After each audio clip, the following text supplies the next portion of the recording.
नमस्कार, मी मारुती गुंडिरे. आपण पाहत आहात केजे न्यूज इंडिया मराठी.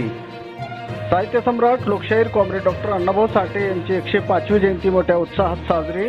डीजी लावण्यापेक्षा महापुरुषांची पुस्तके वाचून जयंती साजरी करा, पोलीस निरीक्षक देवणी यांचा संदेश. डॉक्टर अण्णाभाऊ साठे यांच्या जयंती माध्यमातून परिवर्तन घडवून आणावे, रजना पोलकर यांची प्रतिक्रिया. देवणी प्रतिनिधी लक्ष्मण रणदिवे. साहित्यातून समाजातील दुबळ्या जणांच्या जीवनातील जसेच्या तसे चित्र उभं करून जुलमी व्यवस्थेला आव्हान देणारे महान साहित्यिक डॉक्टर अण्णाभाऊ साठे यांची जयंती लातूर जिल्ह्यातील देवणी तालुक्यातल्या कोनाळी गावात संपन्न झाली आहे. डीजी लावण्यापेक्षा पुस्तकाचे ज्ञान घेऊन जयंती साजरी करा, असा संदेश पोलीस निरीक्षक देवणी यांनी बोलताना दिले. तर जयंती महोत्सवातून परिवर्तन घडवून आणावे अशी प्रतिक्रिया रजना पोलकर यांनी यावेळी दिली. प्रथम सकाळी महापुरुषाच्या प्रतिमेचे पूजन करण्यात आले व ध्वजारोहणाचा कार्यक्रम पार पडला.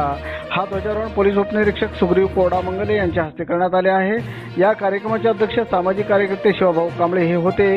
तर प्रमुख उपस्थिती police constable Vinayak Kalwale, sarpanch Dashrath Mane, chairman Pandurang Changle, Ranjana Polkar, Vijaya Randive, ग्रामपंचायत सदस्य अजय भोळे, बबन बिरादार, बंडू पोलकर, उपसरपंच वैजनाथ बिरादार, ग्रामपंचायत सदस्य सुनीता काळे, विनोद माने, जयंती समितीचे अध्यक्ष प्रकाश माने, उपाध्यक्ष बालाजी माने, श्याम डोळे, अंतेश्वर माने, चंद्रकांत माने इत्यादीची होती.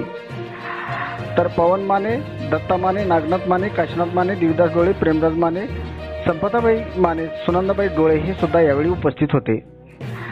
यावेळी विद्यार्थी मानसी डोळे, राज माने, साईनाथ माने, नरेंद्र माने, सोहन माने, साक्षी माने, अंबिका माने इत्यादींनीही मनोगत व्यक्त केले. यावेळी रजना पोलकर, विजया रणदिवे, पत्रकार तथा मानवी हक्क संघटनेचे जिल्हा उपाध्यक्ष लक्ष्मण रणदिवे यांनी सुद्धा विचार व्यक्त केले आहेत. या जयंती महोत्सवात गावातील असंख्य महिला पुरुषांचा सहभाग होता. या कार्यक्रमाचे सूत्रसंचालन लक्ष्मण रणदिवे यांनी केले, तर उपस्थितांचे आभारही त्यांनी व्यक्त केले आहेत.